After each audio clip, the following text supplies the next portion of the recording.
sebelum Pak Ganjar mengatakan itu, kita sudah juga menyebutkannya dalam satu podcast karena saya kira kalau ini kan ada dua jalur penyelesaian kekeseluruhan pelaksanaan pemilu ini. Jalur legal formal, artinya jalur hukum, itu artinya ke Bawaslu dan MK.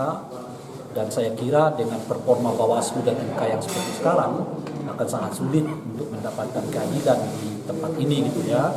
Apalagi persyaratan untuk maju ke MK itu ya sangat banyak. Tapi MK sekarang ini misalnya menghajatkan adanya pembuktian suara yang dapat melampaui ya yang dianggap pemenang saat ini. Itu pasti di lapangan mungkin akan sangat kesulitan.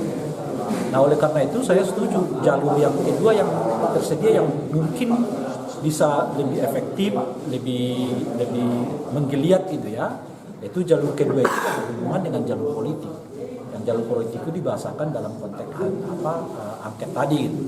Angket khususnya terkait dengan dugaan adanya penggunaan bansos demi kemenangan elektoral.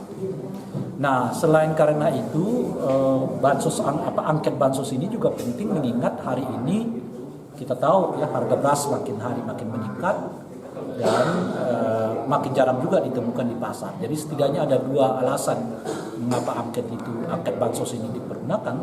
Yaitu pertama adalah soal dugaan adanya penggunaan bansos untuk kepentingan elektoral, dan yang kedua adalah makin jarang dan mahalnya harga beras di pasaran. Tapi apakah ke depan akan terrealisasi nih Bang, hal ini Bang?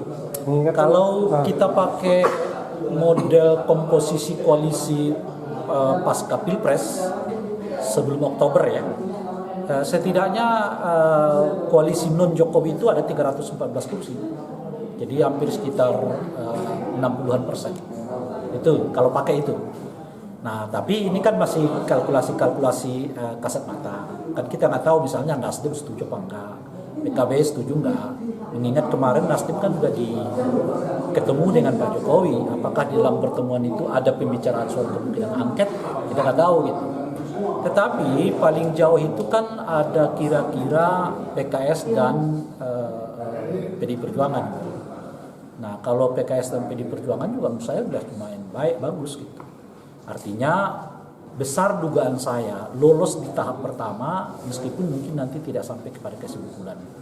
Jadi ya mereka akan tetap angketkan tapi dengan batas-batas tertentu kira-kira.